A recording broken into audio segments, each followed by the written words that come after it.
Salut à tous, bienvenue sur la chaîne Investir au féminin. Aujourd'hui, nous avons le plaisir d'interviewer Sissi. Salut Sissi. Bonjour.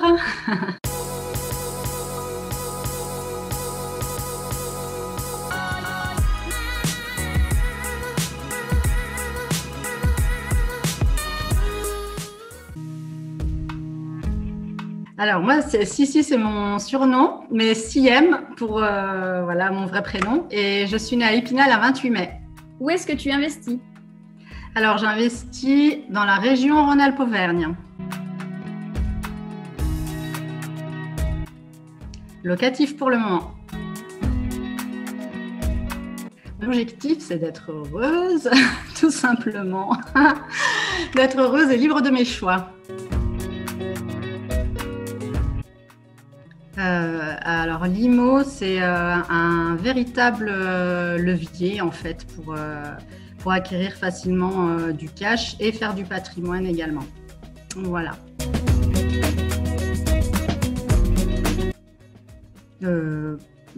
Absolument pas.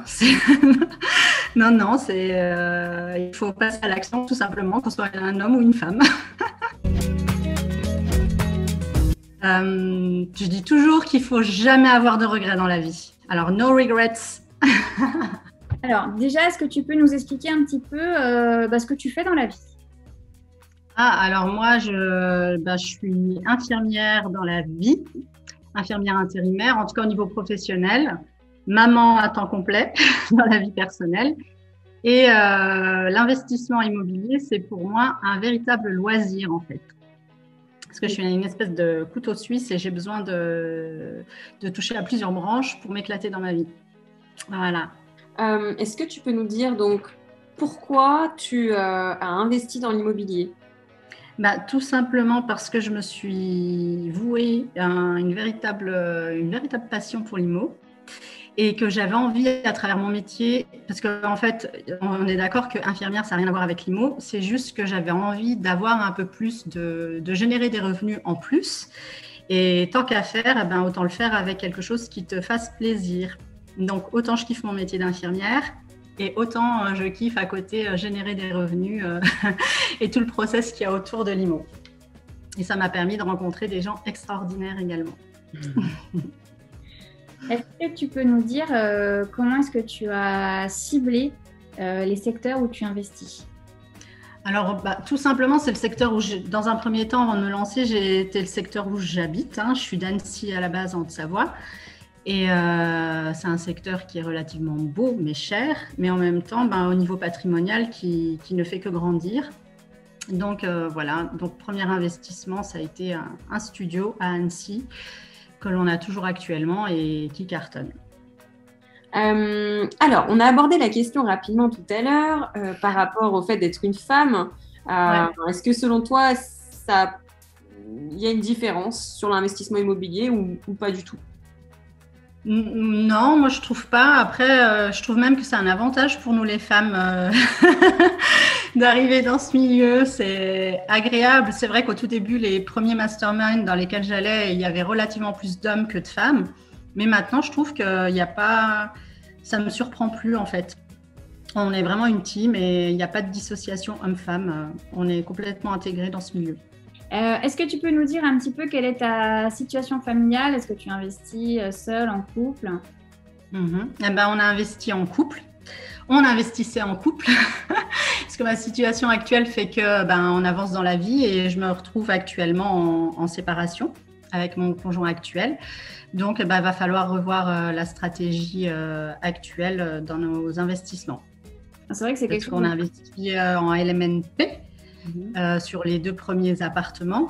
Et puis là, on a monté une SCI ensemble, donc va falloir réajuster tout ça. C'est vrai que c'est un sujet. Et c'est vrai que c'est pas un sujet. On ne parle pas trop souvent. Autant on parle par rapport à des enfants quand tu es quand il y a des familles recomposées avec des enfants d'un côté et pas de l'autre, on entend quand même régulièrement, on nous alerte là-dessus, faire attention, etc. Mais c'est vrai que du coup, le côté séparation, c'est quelque chose qu'il faut aussi envisager et qui est Exactement. peut avoir des conséquences au niveau de tes investissements. Ouais. Exactement. On est en plein dedans. Alors, je me permets de te poser une question. Est-ce que lorsque tu as investi en couple, donc avant, est-ce que tu t'étais posé cette question? C'est-à-dire comment on ferait si jamais on se sépare, ou est-ce que c'est pas du tout arrivé? Pas du tout. En fait, on se l'était pas du tout posé cette question. Voilà, c'était moi à la base qui l'a entraîné dans cette aventure. Il m'a suivi et puis il a été là présent aussi dans tout ça. Donc c'est normal que dans la séparation, si jamais il veut qu'on mette fin à notre patrimoine, je me suis préparée en tout cas à tous les cas de figure, on va dire. Ouais. Voilà. Et dans tous les cas, j'accepterai parce qu'on l'a fait ensemble. Voilà. Ouais. Et ce qui est important dans l'IMO, en fait, c'est vraiment ce qui m'aide en tout cas actuellement, c'est d'être détaché du matériel, en fait, de l'aspect matériel, et que j'ai pas d'affect dans tout ce qu'on a bâti ensemble. C'est beaucoup plus simple pour moi de me dire, bah écoute, s'il veut qu'on vende, bah ok, on vendra, tu vois. Et s'il veut qu'on garde notre patrimoine en souvenir de nos 20 ans, si tu veux, bah il n'y aura pas de souci non plus, tu vois. Parce qu'il faut qu'on repense à l'objectif du pourquoi. Si on revient à notre pourquoi on a commencé à faire tout ça, je pense que la réponse, il l'a. Mais je préfère le laisser cheminer parce que la décision est venue de moi et je ne veux pas brusquer les choses. Oui, parce qu'en fait, c'était un projet de vie, en fait, quelque part. Comme exactement. Ou faire des enfants, ou c'est un projet de vie, donc effectivement. Oui. Ben ouais. Surtout qu'on est mariés, on a 2 enfants, donc on l'a fait en conscience, tout ça. Ok, c'est vachement intéressant. Ouais. Alors, est-ce que tu peux nous expliquer en quelques mots quel a été ton premier investissement? Oui, du coup, comme je vous avais dit, on a choisi la facilité, la proximité. Annecy. Après, c'est vrai que les prix au mètre carré étaient relativement chers, donc on a opté pour un studio qui était relativement pas loin du centre-ville et qui avait un aspect atypique. Du coup, on a tablé sur une ferme qui a été rénovée en 15 lots. Voilà, et on a pris un des lots dans la ferme. Et là où a été notre chance, c'est que c'était un monsieur, pareil, qui se séparait, donc pressé de vendre. Et on l'a eu à un prix relativement sympa. Et tu l'exploites comment? Tu l'exploites comment? En courte durée, en saisonnier.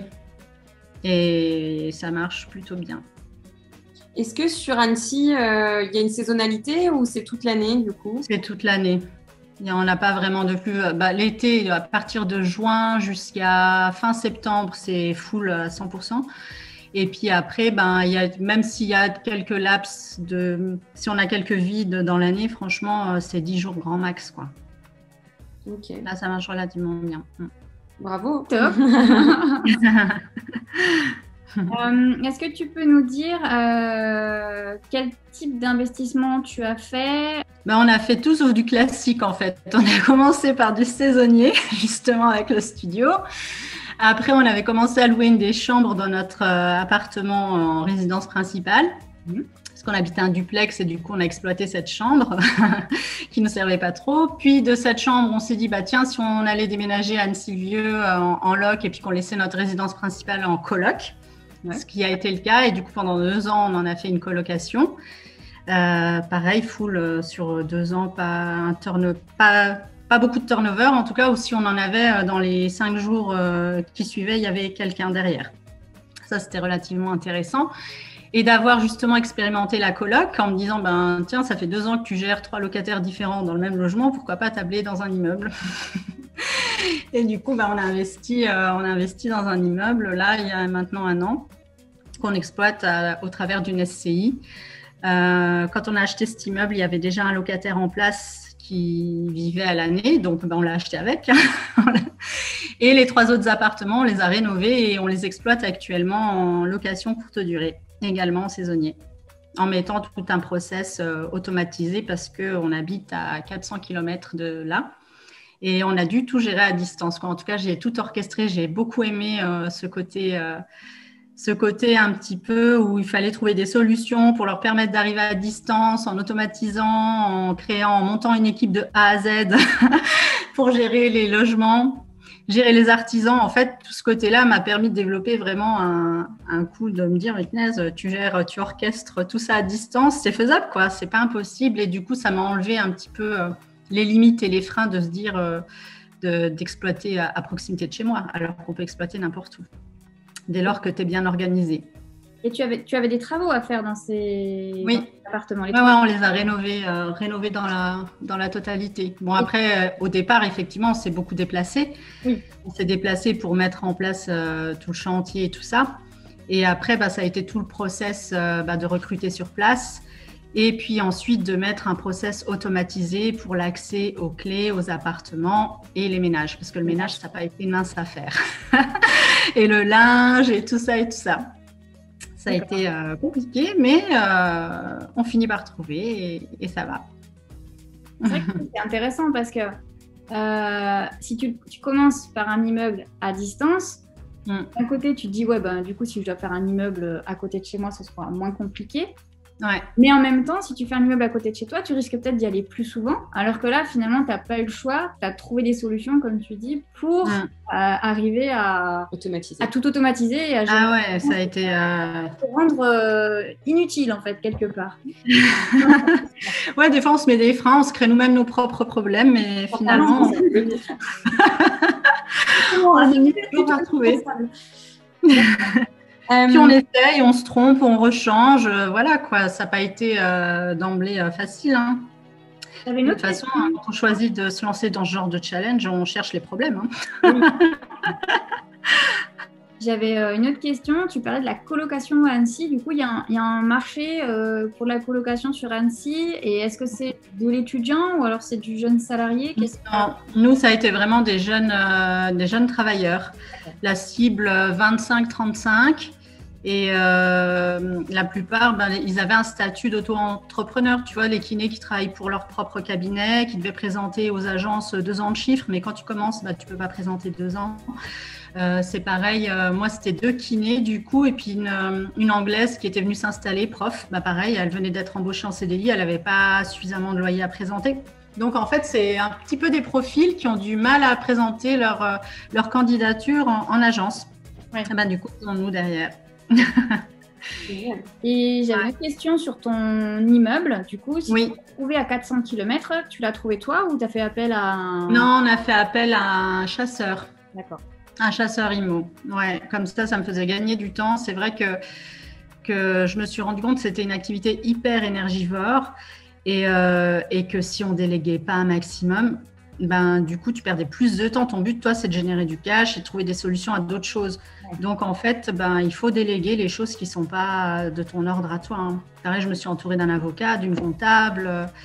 Voilà, au fur et à mesure, tu étoffes ton équipe parce que sinon, tu passes plus de temps à te creuser la tête et à te créer justement ces fameux problèmes, alors que tu pourrais les déléguer à d'autres et toi, t'occuper d'autres choses. Ouais. Ok. Alors, avec l'expérience que tu as eue même sur tes immeubles à distance, qu'est-ce que tu détestes dans l'immobilier? Justement, tout ce qui est administratif, la comptabilité, ça c'est quelque chose que je déteste faire. Et du coup, je délègue, justement, j'ai une comptable hors pair à qui je délègue tout et qui chiffre tout et qui me dit justement, qui me donne un peu les stratégies. Un avocat aussi également hors pair. Donc, je ne me prends pas la tête de ce côté-là. Au moins, je sais que c'est cadré et je ne m'embête pas. D'accord.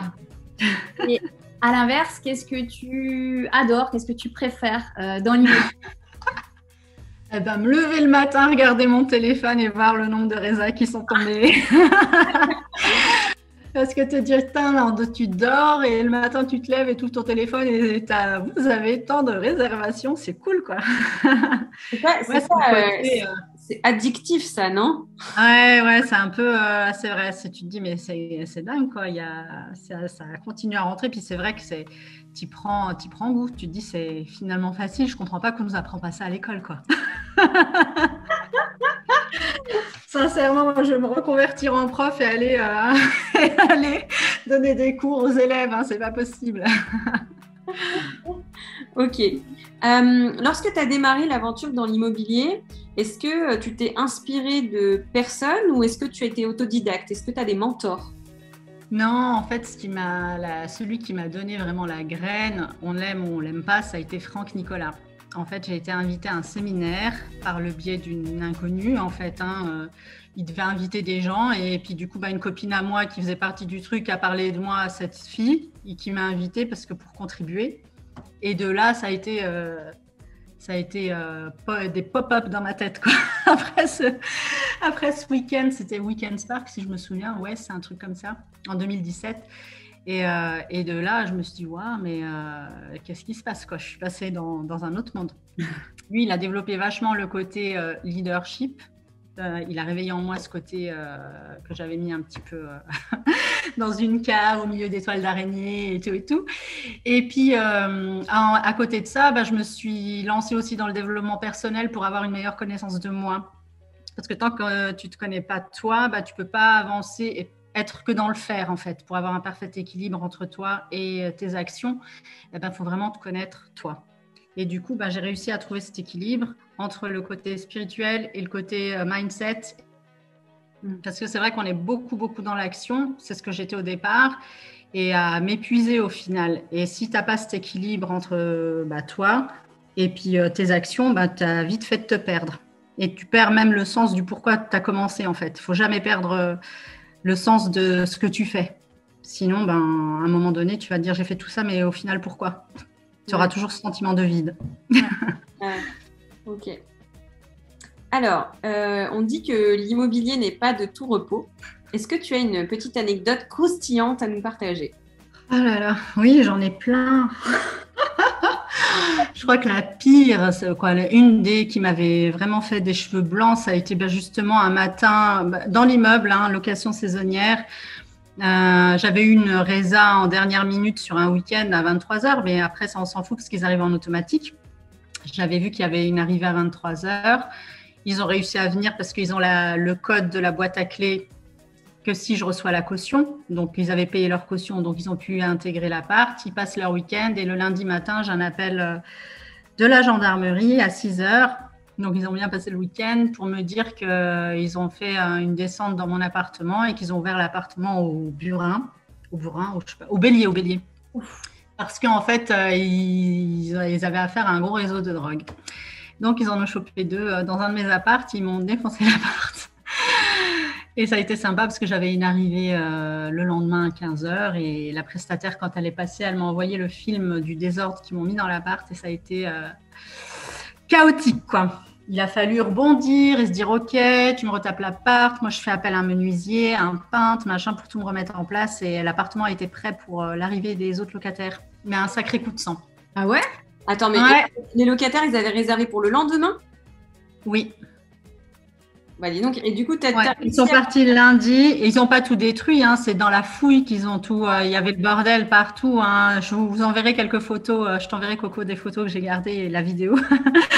Mais ça a été, quand on t'appelle à 6h du mat en anonyme et tu te dis, ouais, c'est quoi, ça doit être un des locataires. Et puis en fait, oui, bonjour, la brigade de... Et là, tu as le coup d'adrénaline et ton cerveau, ça fait pop-up aussi. Il faut que je trouve des solutions parce que là, c'est pas possible.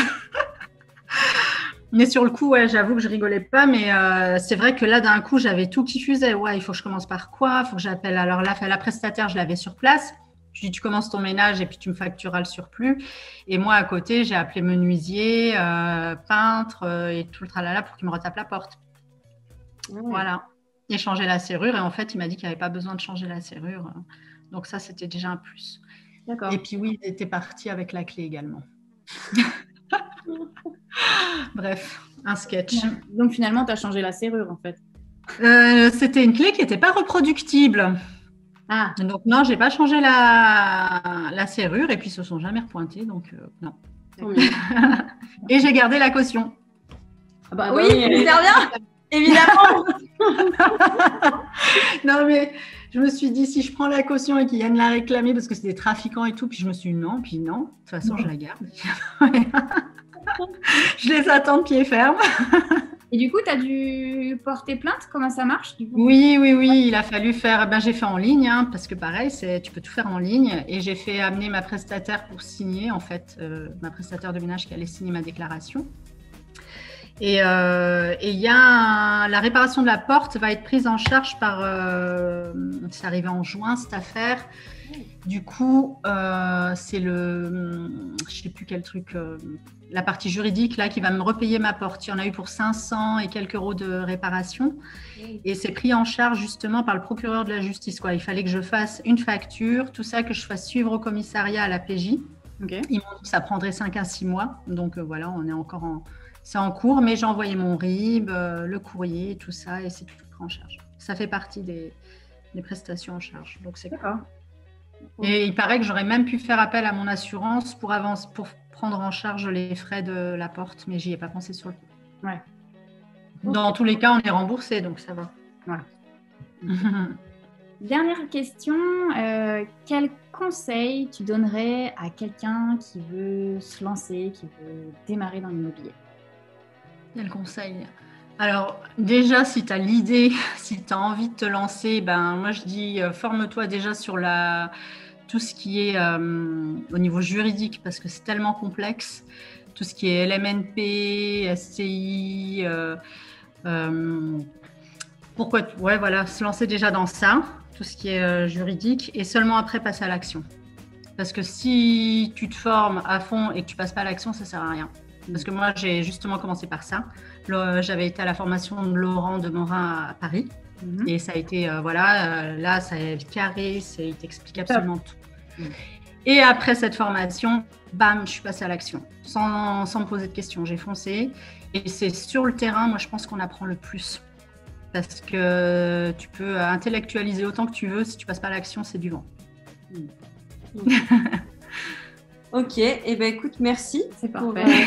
Avec grand plaisir, les filles. Moment d'échange. Merci beaucoup, ouais. C'était top. Merci à vous. Et puis, écoutez, je vous dis à très vite pour une prochaine vidéo. Merci pour votre enthousiasme. Au revoir.